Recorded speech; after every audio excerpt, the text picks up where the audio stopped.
tá lá. Então, eu sou muito a favor, eu recomendo para todos.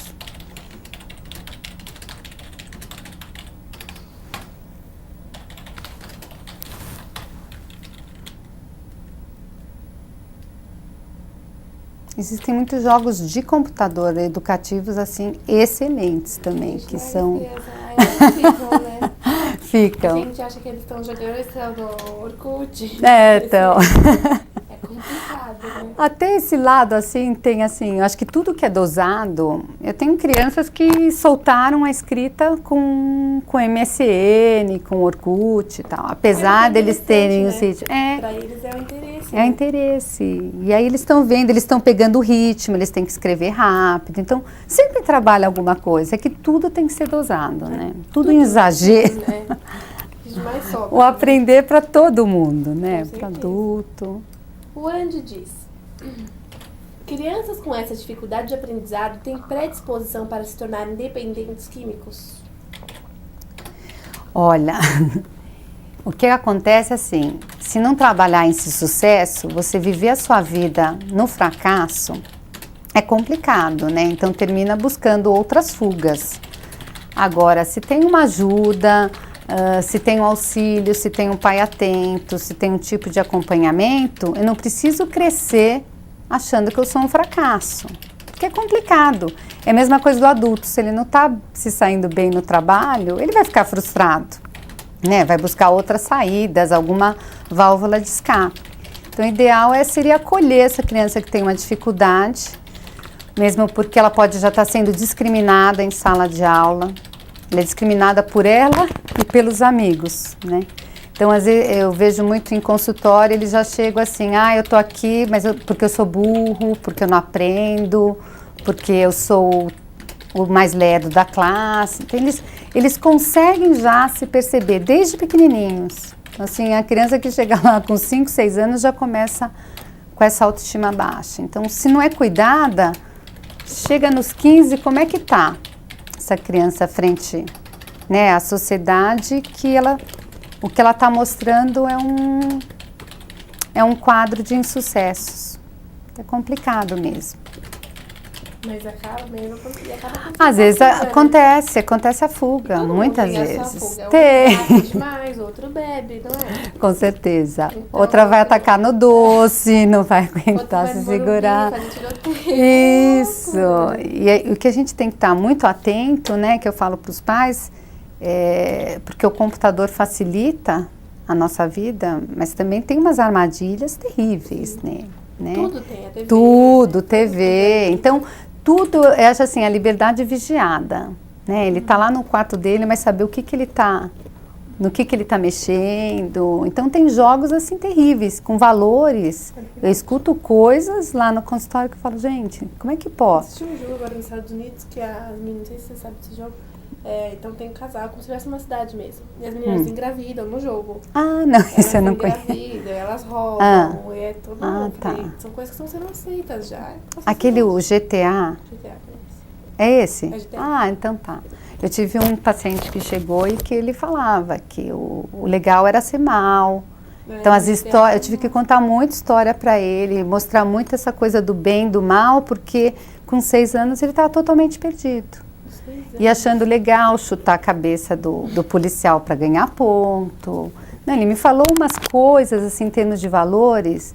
Tudo bem se eu peguei a prostituta, porque depois eu matei e peguei o dinheiro de volta. Então é muito sério as coisas que a gente ouve de crianças. A gente tem que estar muito atento, é muito complicado. É complicado. O Ailton pergunta: o que fazer para estimular crianças que são viciadas em videogames a estudarem? Complicadíssimo. É muito complicado. Essa criança, ela está focada só naquela coisa da ação, da coisa assim, muito rápida, né? Eu desafio qualquer pai, eu falo isso em palestra, eu falo direto, se chama o filho para jogar, ele larga o videogame na hora. Para fazer uma atividade interativa com a família, jogar um war, um baralho, qualquer coisa que desenvolva outras habilidades que sejam diferentes, e que de repente eu vou estar trabalhando uma atenção, uma coisa diferenciada, ou está procurando alguma coisa. Lógico que o videogame é ação o tempo inteiro, ele vai achar mais interessante do que o estudo. Agora, por isso que tem que estar tudo muito regrado para a criança e para o adolescente. Tem que ter a hora do videogame e tem que ter a hora do estudo, né? Agora, às vezes é falta de oferecer alguma coisa diferente. Oferecer uma maior participação, né, com o filho, uma atividade mais interativa, eles trocam. Uma tarde de bicicleta, com certeza, é que às vezes é mais cômodo pelo tipo de vida e pela correria dos pais, né? A gente está sempre correndo, vai para cá, vai para lá, é tudo assim, tem que ser muito rápido. Então o videogame termina acompanhando esse ritmo de vida que a gente proporciona para eles.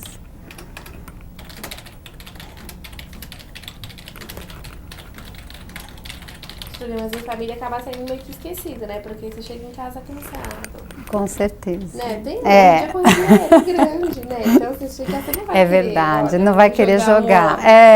Tem que pensar. Mas um fim de semana, uma importante, coisa. Eu fico o dia inteiro jogando no consultório, né? E aí o filho, eu chego em casa, tem que jogar, porque imagina, jogou com os pacientes. E termina se vendo que é uma atividade gostosa, né? Termina tendo muita troca mesmo. Sim. A Rose diz: uma criança hiperativa, quando chega na adolescência, diminui a hiperatividade e ela se concentra melhor? Se ela foi trabalhada, sim. Né? Tudo vai depender do foco, né?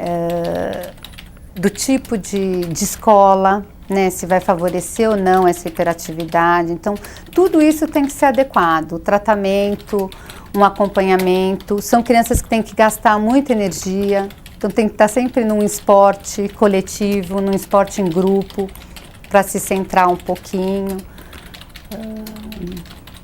Mas geralmente quando tem um acompanhamento diminui mesmo a hiperatividade. É que a hiperatividade também é muito confundido hoje em dia, né? O que é hiperatividade? A hiperatividade seria uma disfunção mesmo, né, neurológica, que a criança não consegue muito se controlar, se segurar. Então são aqueles que derrubam tudo, que se estabanam. Me achei. Então tem esse lado e tem um lado da criança que não gasta energia. Então se a criança fica o dia inteiro no computador, no videogame, tem uma hora que essa energia tem que ser gasta, né? Então é muito confundido a criança hiperativa e a criança superativa que gosta. Mas a gente anda pra lá e pra cá, gente. Com certeza. A gente sente, quem gosta, pelo menos, dessa hiperatividade, se levanta, mesmo que não precisa fazer nada, mas Com levanta, certeza. né? Então precisa disso. Mas assim, eu já tive várias crianças que eu recebi com o rótulo da hiperatividade e que agora eu tô com uma lá no consultório que agora eu sei o que é um hiperativo. Que é uma coisa assim, que ele não consegue se controlar. Então é cheio de tiques nervosos, de fazer assim, de bate as cabeças. Sabe, uma coisa assim muito absurda. Aí precisa de um neuro com uma medicação para ajudar essa criança a estar se controlando, que ele não consegue, né? Então, termina entrando em sofrimento, eu não consigo me controlar. Às vezes a gente pensa que a hiperatividade é só faz a criança um pouco mais agitada, É, mas não é isso. Existe existe. uma patologia. Porque assim, a criança hiperativa, ela não tem momentos muito, né, calmas, ela é meio...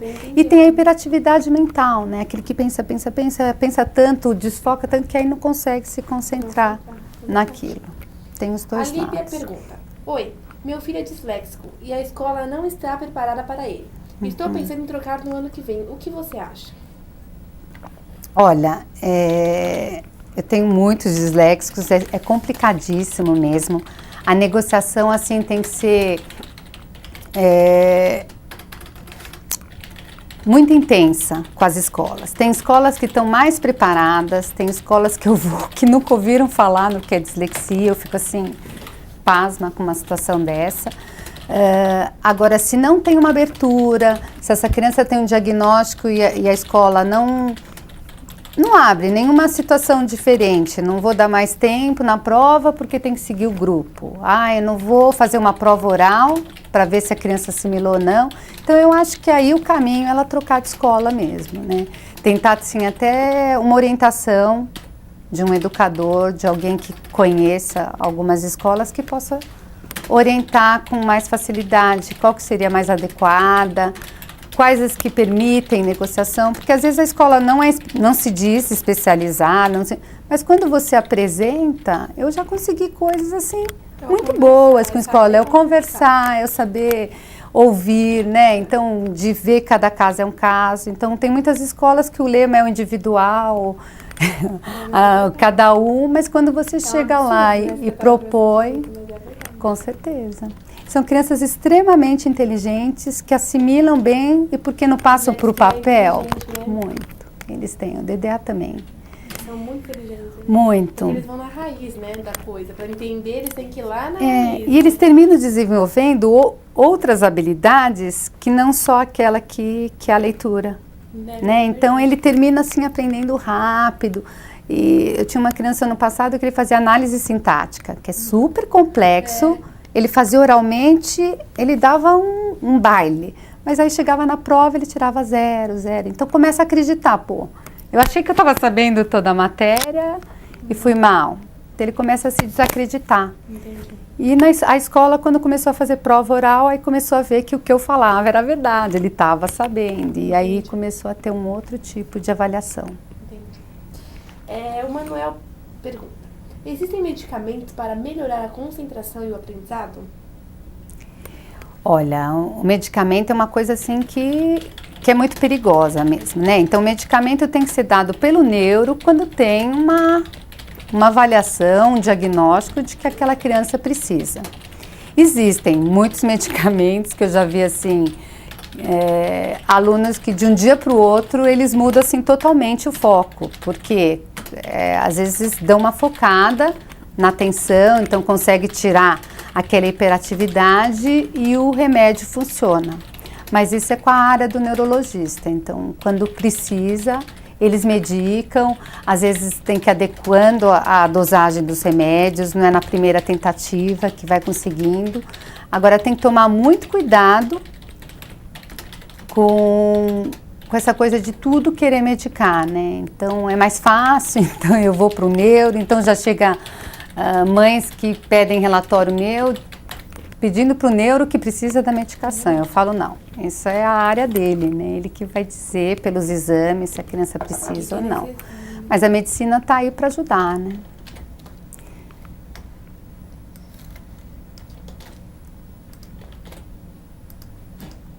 O Davi diz, boa tarde, sou estudante de pedagogia na Universidade de Brasília e gostaria de lhe perguntar algo. Será que o aspecto fetichista, individualista e sistemático do sistema educacional, aliado a outros fatores, não altera o rendimento da criança? Ah, com certeza. O que a gente estava falando, da escola, assim, existem muitos educadores e muitas escolas, assim, muito interessados em mudanças, em focar num processo mais individual da criança, em focar habilidades, mas é um dos sistemas que menos evoluiu, né, a escola. Então termina assim, até o próprio sistema de avaliação, às vezes não é uma realidade do que a criança assimilou ou não. Então as coisas ainda estão vai precisar ainda ter muitos movimentos aí para estar mudando a educação. Ainda está um sistema tradicional. É complicado isso, é questão de sistema mesmo, né? Daquilo de não mexer em algumas coisas, de algumas crenças estabelecidas. Uma coisa eu acho assim importante, o professor ainda é figura fundamental. Eu acredito muito quando o Vygotsky, ele fala que a gente aprende muito melhor e com mais facilidade quando tem um mediador. Então a figura do professor é importante, por isso que eu acho que a escola ainda não acabou. Porque senão aprendia com a internet, aprendia no livro, você aprendia sozinho, né? Não ia precisar. Mas precisa de um direcionamento, precisa de uma pessoa mediando, até dessa relação social. Então é muito importante a escola, mas ela precisa aí de algumas mudanças assim. Algumas já estão mais, outras estão menos, mas eu ainda fico assim, eu fico satisfeita quando eu vejo que eu dou curso no interior, em escola da rede pública, particular, então eu viajo bastante dando palestras, eu ainda fico muito feliz, porque o professor ainda é um herói, assim, que com toda essa estrutura ele consegue muita coisa, ele corre atrás, então você vê, assim, relatos que me emocionam ainda.